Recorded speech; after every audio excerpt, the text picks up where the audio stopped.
Hello കൂട്ടുകാരെ, എല്ലാവർക്കും നിജോസ് വേൾഡിൻ്റെ പുതിയൊരു വീഡിയോയിലേക്ക് സ്വാഗതം. എല്ലാവരും സുഖമായിട്ടിരിക്കുന്നെന്ന് വിശ്വസിക്കുന്നു. ഞങ്ങളിവിടെ സുഖമായിട്ടിരിക്കുകയാണ്.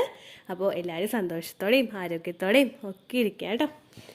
ഇംപ്ലാന്റേഷൻ നമുക്ക് നടക്കുന്ന സമയത്തുണ്ടാകുന്ന വിവിധങ്ങളായിട്ടുള്ള സ്റ്റൊമക്കിലുണ്ടാകുന്ന ഇറിറ്റേഷൻസ് അല്ലെങ്കിൽ വേദനകൾ, ഇതിനെ പറ്റിയിട്ടാണ് ഇന്നത്തെ വീഡിയോയിൽ സംസാരിക്കുന്നത്. ഇതും പീരിയഡ്സ് ആകുന്ന വേദനയുമായിട്ട് എങ്ങനെ നമുക്ക് ഡിഫറൻഷിയേറ്റ് ചെയ്യാൻ പറ്റുമോ എന്നുള്ള കാര്യം കൂടി നമ്മളിന്ന് ഡീറ്റെയിൽഡ് ആയിട്ട് സംസാരിക്കുന്നുണ്ട് കേട്ടോ.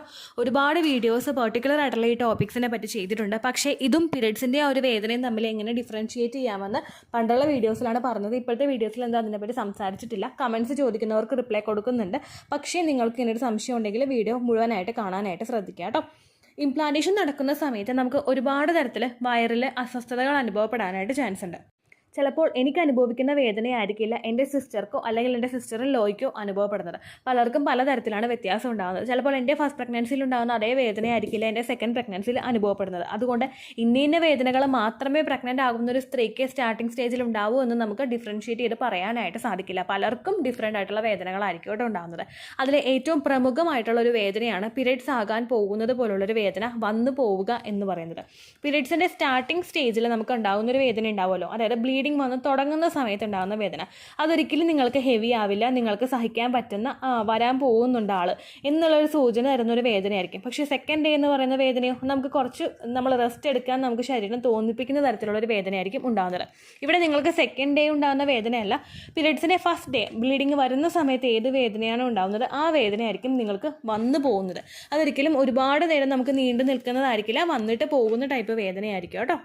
അടുത്തതാണ് വയറിൻ്റെ ഏതെങ്കിലും ഒരു സൈഡിൽ നിങ്ങൾക്ക് അനുഭവപ്പെടുന്ന അസ്വസ്ഥതകൾ. ചിലപ്പോൾ ലെഫ്റ്റ് സൈഡിലോ ചിലപ്പോൾ റൈറ്റ് സൈഡിലോ ആയിരിക്കും അനുഭവപ്പെടുന്നത്. എന്നാൽ മറ്റു ചില ആളുകൾക്ക് നേരെ സെൻറ്റർ പോർഷനിലും അനുഭവപ്പെടാറുണ്ട് കേട്ടോ. അതായത് നമുക്ക് ഇങ്ങനെ ഒരു പ്രോസസ്സ് നടക്കുമ്പോഴേക്കും നിങ്ങളുടെ കൈവിരൽ, നിങ്ങളുടെ തം ഫിംഗർ വയറിലോട്ട് ഇന്ന് അമർത്തി നോക്കുക. ഇത് അമർത്തി നോക്കുന്ന സമയത്ത് ഭയങ്കരമായിട്ട് അമർത്തി കുത്താനല്ല കേട്ടോ പറഞ്ഞേ, ജസ്റ്റ് ഒന്നിങ്ങനെ അമർത്തി നോക്കുമ്പോഴേക്കും നിങ്ങൾക്കൊരു വേദന ഉണ്ടാവില്ലേ? ആ കൈ ഇങ്ങോട്ട് അമർത്തിയിട്ട് വിടുമ്പോൾ നമുക്കൊരു വേദന ഉണ്ടാവില്ലേ? അതുപോലുള്ളൊരു വേദന നിങ്ങൾക്ക് ഫീൽ ചെയ്യാനായിട്ട് തുടങ്ങുന്നു. ഇത് കുത്തുന്നത് പോലെയായിരിക്കും, അല്ലെങ്കിൽ കൊളുത്തി പിടിക്കുക എന്ന് പറയില്ല, നമ്മൾ പെട്ടെന്നൊന്ന് കുമ്പിട്ട് നിവർന്നു കഴിയുമ്പോൾ വയറ് കൊളുത്തി പിടിക്കുക, അതുപോലുള്ള വേദനയായിരിക്കും. അല്ലെങ്കിൽ വലിഞ്ഞങ്ങോട്ട് മുറുകുന്നത് പോലുള്ളൊരു വേദനയായിരിക്കും നിങ്ങൾക്ക് ഉണ്ടാകുന്നത്. ചില ആളുകൾക്കെന്ന് പറയുന്നത് പൊക്കിളിനകത്ത് വേദന ഉണ്ടാകും, ചിലർക്ക് പൊക്കിളിന് ചുറ്റും വേദന ഉണ്ടാകും, ചിലർക്ക് വയറിന് നേരെ മുകളിൽ, അതായത് പൊക്കിളിൻ്റെ നേരെ മുകളിലുള്ള പോർഷനിൽ വേദന ഉണ്ടാകും, ചിലർക്ക് പൊക്കിളിന് നേരെ താഴെയുള്ള പോർഷനിൽ വേദന ഉണ്ടാകും. അങ്ങനെയൊക്കെയാണ് നമുക്ക് വേദന അനുഭവപ്പെടുന്നത്. അതുപോലെ ചില ആളുകൾക്ക് പെട്ടെന്നൊന്ന് കുമ്പിട്ടിട്ട് വരുന്ന സമയത്ത്, ചില ആളുകൾക്ക് ഇരുന്നിട്ട് എഴുന്നേൽക്കുന്ന സമയത്തൊക്കെ ഈ ഒരു വേദന അനുഭവപ്പെടാനായിട്ട് ചാൻസ് ഉണ്ട്. ഇത്രയും നമുക്ക് ഫെമിലിയർ ആയിട്ടുള്ള ഒരുപാട് പേര് നമ്മുടെ ചാനലിൽ പറയുന്ന ടൈപ്പ് വേദനകളാണ്. അതുപോലെ ചിലർക്ക് കുമ്പിട്ട് കമഴ്ന്ന് കിടക്കുന്ന അവസരങ്ങളിൽ വേദന നമുക്ക് അനുഭവപ്പെടും, ചിലർക്ക് ഇരുന്നിട്ട് പെട്ടെന്നൊന്ന് എഴുന്നേൽക്കുന്ന അവസരങ്ങളിൽ വേദന അനുഭവപ്പെടും. ഇത്രയും ഒരുപാട് പേര് പറയുന്ന വേദനകളായതുകൊണ്ട് ഇത് പറയാത്ത അല്ലെങ്കിൽ മനസ്സിലാക്കാത്ത പല ടൈപ്പ് വേദനകളും പലർക്കും ഫീൽ ചെയ്യാറുണ്ട്. ഇതിനെ നമ്മൾ പീരിയഡ്സിൻ്റെ വേദനയായിട്ട് ഡിഫറൻഷിയേറ്റ് ചെയ്യുന്നത് മെയിനായിട്ടും ഒരു ഫാക്ടർ വെച്ചിട്ടാണ്, അതായത് ഇതിൻ്റെ ഡ്യൂറേഷൻ. പീരിയഡ്സ് ആകുന്ന വേദന നമുക്ക് ഒന്ന് മൈൽഡായിട്ട് തുടങ്ങിക്കഴിഞ്ഞാൽ പിന്നീട് അത് ഹെവി ആവാനായിട്ട് തുടങ്ങും. ആ വേദന നമുക്ക് ഫീൽ ചെയ്യും. തൊട്ടടുത്ത ദിവസങ്ങളിൽ നമുക്ക് ബ്ലീഡിങ് വരാനായിട്ട് തുടങ്ങും. എന്നാൽ നമ്മൾ പ്രഗ്നൻ്റ് ആകുന്ന സമയത്താണ് ഈ വേദന വരുന്നതെങ്കിൽ അതിൻ്റെ ഡ്യൂറേഷൻ ഭയങ്കര ഷോർട്ടായിരിക്കും. ഡ്യൂറേഷൻ എന്ന് പറയുമ്പോഴേക്കും അതിൻ്റെ ദൈർഘ്യം ഭയങ്കര ഷോർട്ടായിരിക്കും. കുറച്ച് നേരം നമുക്ക് ഉണ്ടാകും, പിന്നെ കുറേ മണിക്കൂറത്തേക്ക് നമുക്ക് ഉണ്ടാവില്ല, പിന്നെയും കുറച്ച് നേരം നമുക്ക് ഉണ്ടാകും, പിന്നെ കുറേ മണിക്കൂറത്തേക്ക് ഉണ്ടാവില്ല. അങ്ങനെ ഒരു രീതിക്ക് നിങ്ങൾക്ക് പീരിയഡ്സ് ആണോ പ്രഗ്നൻസി ആണോ എന്ന് വേർതിരിച്ചറിയാനായിട്ട് സാധിക്കും. ഇതിനെ ആ ഒരു പീരിയഡ്സിൻ്റെ വേദനയും ഇതുമായിട്ട് ഡിഫറൻഷിയേറ്റ് ചെയ്യുമ്പോൾ പല ഡോക്ടേഴ്സും പറയുന്നത് ഇത് ഓൺ ആൻഡ് ഓഫ് പെയിൻ ആണെന്നാണ് പറയുന്നത്. അതായത് പെട്ടെന്ന് ഓൺ ആവും ഓഫ് ആവും, അങ്ങനെയുള്ളൊരു വേദനയാണ് ഈ പീരിയഡ്സിൻ്റെ ക്രാംസുമായിട്ട് നമ്മൾ കമ്പയർ ചെയ്യുമ്പോൾ ഇതിന് ഉണ്ടാകുന്നത്. പിന്നെ ഇതൊട്ടും ഹെവി ആവില്ല. ഹെവി ആവില്ല എന്ന് പറയുന്നത് നമുക്ക് പീരിയഡ്സിൻ്റെ സെക്കൻഡ് ഡേയുടെ വേദനയ്ക്ക് നമുക്ക് കമിഴ്ന്ന് കിടക്കാൻ തോന്നും, ചൂട് പിടിക്കാനായിട്ട് തോന്നും, അങ്ങനെയുള്ള ഇറിറ്റേഷനൊക്കെ ഉണ്ടാവില്ലേ. പക്ഷേ ഇതിൻ്റെ സമയത്ത് നമുക്ക് ഒരിക്കലും അത്രത്തോളം ഇറിറ്റേഷൻ ഉള്ളൊരു വേദന നമുക്ക് ഉണ്ടാവില്ല. അതുപോലെ തന്നെ ഇതൊരിക്കലും നമുക്ക് ഇൻക്രീസ് ആവുകയില്ല, അങ്ങോട്ട് ആ ഒരു നോർമൽ സ്റ്റേജിൽ തന്നെ അങ്ങോട്ട് നിൽക്കുകയുള്ളൂ. പിന്നെ പീരിയഡ്സിൻ്റെ വേദനയുമായിട്ട് നമ്മളിതിനെ ഡിഫറൻഷിയേറ്റ് ചെയ്യുന്നത്, ഈ ഒരു വേദന വന്നു കഴിഞ്ഞാൽ ഇൻ കേസ് നിങ്ങൾക്ക് പീരിയഡ്സ് ആകാൻ പോകുന്നത് പോലുള്ളൊരു വേദനയാണ് തുടങ്ങുന്നതെങ്കിൽ, ഈ ഒരു ഈ ഒരു പീരിയഡ്സ് ആണ് നമുക്ക് ഉണ്ടാകുന്നതെങ്കിൽ ആ ബ്ലീഡിങ് തുടങ്ങി 2 ദിവസത്തിനകം മാക്സിമം നമുക്ക് ബ്ലീഡിങ് ഉണ്ടാവാനായിട്ട് ചാൻസ് ഉണ്ട്. പക്ഷേ പ്രഗ്നൻസിയുടേതായിട്ടാണ് ഇങ്ങനെ നമുക്ക് ബ്ലീഡിങ് വന്നതെങ്കിൽ 2 ദിവസമോ 3 ദിവസമോ 5 ദിവസമോ കഴിഞ്ഞാലും നമുക്ക് ബ്ലീഡിങ് വരില്ല. കാരണം ബ്ലീഡിങ് വരാനായിട്ടുള്ളൊരു ഫാക്ടർ അവിടെ ഇല്ല. പലരുടെയും പല പ്രതീക്ഷയും നശിഞ്ഞു പോകുന്നത് നമുക്ക് പീരിയഡ്സ് ആകുന്ന പോലുള്ള വേദന വരുമ്പോഴാണ്. പീരിയഡ്സ് ആകുന്ന വേദന നമുക്ക് ഇംപ്ലാന്റേഷൻ നടക്കുന്ന സമയത്ത് ഉണ്ടാവുന്നത് നമ്മുടെ മസിൽസ് ഒക്കെ ഒന്ന് സ്ട്രെച്ച് ആവുന്നതുകൊണ്ടാണ്. പ്രഗ്നൻസിയുടെ സ്റ്റേജിൽ മസിൽസ് സ്ട്രെച്ച് ആവുന്നതുകൊണ്ടാണ് ഈ വേദന വരുന്നതെങ്കിൽ പീരീഡ്സ് ആകുന്ന സമയത്ത് യൂട്രസിലുണ്ടാകുന്ന കോൺട്രാക്ഷൻസ് കൊണ്ട്, അതായത് യൂട്രസിൽ കോൺട്രാക്ഷൻസ് ഉണ്ടെങ്കിൽ എൻഡോമെട്രിയൽ ലൈനിങ് കൃത്യമായിട്ട് ഷെഡായി പോവുകയുള്ളൂ, ബ്ലീഡിങ് മൊത്തം വരികയുള്ളൂ. അതാണ് ആ യൂട്രസിൽ കോൺട്രാക്ഷൻസ് ഉണ്ടാകുന്ന സമയത്ത് ഉണ്ടാകുന്ന വേദനയുമായിട്ട് നിങ്ങൾക്ക് ഏറെക്കുറെ സാമ്യം തോന്നുന്നത് കേട്ടോ.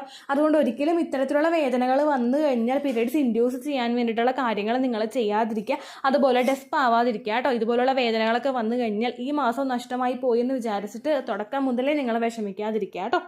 ഒരുപാട് പേര് ചോദിക്കുന്ന ഒരു കാര്യമാണ്, ചേച്ചി എങ്ങനെയാണ് ഈ ഒരു വേദന നമുക്ക് മനസ്സിലാക്കാൻ പറ്റുക എന്നുള്ളത്. ചില ആളുകൾക്കൊക്കെ മാത്രമേ ഈ ഒരു വേദന ഉണ്ടാവുകയുള്ളൂ. അതായത് ഇപ്പം നമ്മളൊരു 100 പേരെ എടുത്തു കഴിഞ്ഞാൽ അതിലൊരു 70% ആളുകൾക്ക് ചിലപ്പോൾ ഈ വേദന ഉണ്ടാവാം. ബാക്കി 30% ആളുകൾക്ക് ചിലപ്പോൾ ഇങ്ങനൊരു വേദന ഉണ്ടാവില്ല.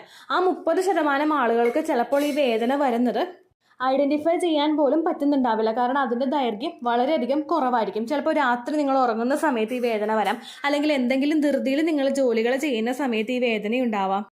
അതുപോലെ രാത്രി കിടന്നുറങ്ങുന്ന സമയത്ത് ഇംപ്ലാന്റേഷൻ നടക്കുന്ന വേദനയുണ്ടാകാം. അതുകൊണ്ട് ഇത്തരത്തിലുള്ള വേദനകൾ നിങ്ങൾക്ക് ഫീൽ ചെയ്യുന്നില്ലെങ്കിലും നിങ്ങൾ വിഷമിക്കേണ്ട ഒരു ആവശ്യവുമില്ല. പീരിയഡ് ഡേറ്റിൽ ബ്ലീഡിങ് വരുന്നുണ്ടോ എന്ന് മാത്രം നിങ്ങൾ ശ്രദ്ധിക്കുക കേട്ടോ. ഇനി നിങ്ങൾക്ക് വരുന്ന ബ്ലീഡിങ്ങിൻ്റെ അളവ് വളരെയധികം കുറവാണെങ്കിൽ, അതായത് പ്രീവിയസ് പീരീഡ്സിനെ അപേക്ഷിച്ച് വളരെയധികം കുറവാണ് നിങ്ങൾക്ക് ചോര പോകുന്നതെങ്കിൽ, നിങ്ങൾ ആ ഡേറ്റ്, ബ്ലീഡിങ് വന്ന ഡേറ്റ് എന്നാണോ അത് കഴിഞ്ഞിട്ട് ഒരു 5 ദിവസമൊക്കെ കഴിഞ്ഞതിന് ശേഷം പ്രഗ്നൻസി ടെസ്റ്റ് ചെയ്ത് നോക്കുന്നത് നല്ലതാണ്. കാർഡ് ഉപയോഗിച്ച് ടെസ്റ്റ് ചെയ്തതിന് ശേഷവും സ്റ്റിൽ നിങ്ങൾക്ക് ആ ഒരു വേദനയും അസ്വസ്ഥതയും ഒക്കെ വരുന്നുണ്ട്, അല്ലെങ്കിൽ സിംറ്റംസ് കൂടുതലായിട്ട് കാണുന്നുണ്ടെങ്കിൽ BHCG, അതായത് ബീറ്റ HCG ബ്ലഡ് ടെസ്റ്റ് നിങ്ങൾ ചെയ്ത് നോക്കുക.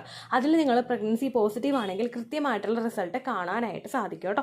അതുപോലെ തന്നെ ഞാൻ ഈ പറഞ്ഞ ലക്ഷണങ്ങളല്ലാതെ ഒരുപാട് പ്രഗ്നൻസിയുടെ സമയത്ത് നമുക്ക് സ്റ്റൊമക്കിൽ വ്യത്യാസം അനുഭവപ്പെടാനായിട്ട് ചാൻസ് ഉണ്ട്.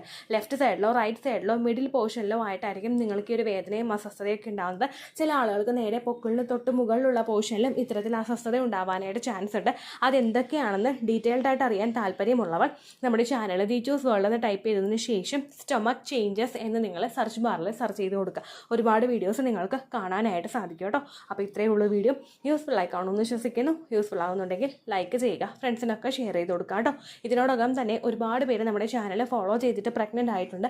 അവരുടെയൊക്കെ സക്സസ് സ്റ്റോറീസ് നിങ്ങൾക്ക് കാണാൻ താല്പര്യമുണ്ടെങ്കിൽ നമ്മുടെ ദി ചൂസ് വേൾഡിൻ്റെ കമ്മ്യൂണിറ്റി ടാബ് നിങ്ങൾ പ്രസ് ചെയ്ത് നോക്കുക. അതിലൊരുപാട് സക്സസ് സ്റ്റോറീസ് ഷെയർ ചെയ്തിട്ടുണ്ട്. അതിലേതൊക്കെ ടിപ്സാണ് അവർ ഫോളോ ചെയ്തിട്ടുള്ളതെന്ന് അറിയാൻ വേണ്ടിയിട്ട് നിങ്ങൾക്ക് സാധിക്കും കേട്ടോ. ഈ സ്റ്റോറീസ് ഡീറ്റെയിൽഡ് ആയിട്ട് എക്സ്പ്ലെയിൻ ചെയ്തിട്ടുള്ള വീഡിയോ ഫെർട്ടിലിറ്റി ഇംപ്രൂവിംഗ് ടിപ്സ് എന്ന് പറയുന്ന ഒരു പ്ലേലിസ്റ്റിൽ നിങ്ങൾക്ക് കാണാനായിട്ട് സാധിക്കും. അതായത് ഗ്രാമ്പൂ വെള്ളം, അതുപോലെ ഉലുവ വെള്ളം, ഇതിനൊക്കെ പറ്റിയിട്ടുള്ള വീഡിയോസ് നിങ്ങൾക്ക് ആ ഒരു ഫെർട്ടിലിറ്റി ഇംപ്രൂവിംഗ് ടിപ്സ് എന്ന് പറയുന്ന ഒരു പ്ലേലിസ്റ്റിൽ കാണാനായിട്ട് സാധിക്കും കേട്ടോ. അപ്പോൾ എന്തെങ്കിലും സംശയം ഉണ്ടെങ്കിൽ നിങ്ങൾ കമൻസിൽ ചോദിക്കുക. പണ്ടത്തെ വീഡിയോയ്ക്ക് കമൻസ് ഇടുന്നവർക്ക് റിപ്ലൈ ലഭിക്കുന്നില്ലെങ്കിൽ ലേറ്റസ്റ്റ് ആയിട്ട് ഞാൻ ഏത് വീഡിയോ ആണ് അപ്ലോഡ് ചെയ്യുന്നത് അതിന് താഴെ കമൻറ്റ് ഒന്ന് കോപ്പി പേസ്റ്റ് ചെയ്യാനായിട്ട് ശ്രദ്ധിക്കുക കേട്ടോ. അതുപോലെ ഓവുലേഷൻ ഡേറ്റ് കാൽക്കുലേറ്റ് ചെയ്ത് തരാനായിട്ട് റിക്വസ്റ്റ് ചെയ്യുന്ന ആളുകൾ എത്രയാണോ സൈക്കിൾ ലെങ്ത് അത് മെൻഷൻ ചെയ്യാനായിട്ട് ശ്രദ്ധിക്കുക.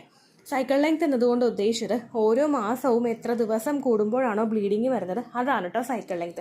അതായത് കഴിഞ്ഞ മാസം നിങ്ങൾക്കൊരു 5-ാം തീയതിയാണ് ബ്ലീഡിങ് വന്നതെങ്കിൽ ഈ മാസം നിങ്ങൾക്ക് 6-ാം തീയതിയാണ് ബ്ലീഡിങ് വന്നതെങ്കിൽ കഴിഞ്ഞ മാസം 5-ാം തീയതി മുതൽ ഈ മാസം 6-ാം തീയതി വരെ എത്ര ദിവസമുണ്ടോ അത് കൃത്യമായിട്ട് എണ്ണി പറയുന്നതാണ് കേട്ടോ നിങ്ങൾ സൈക്കിൾ ലെങ്ത്. അങ്ങനെ പറയാനായിട്ട് ശ്രദ്ധിക്കാം. അപ്പോൾ അടുത്തൊരു യൂസ്ഫുൾ വീഡിയോ ആയിട്ട് നമുക്ക് വീണ്ടും കാണാം. ബൈ.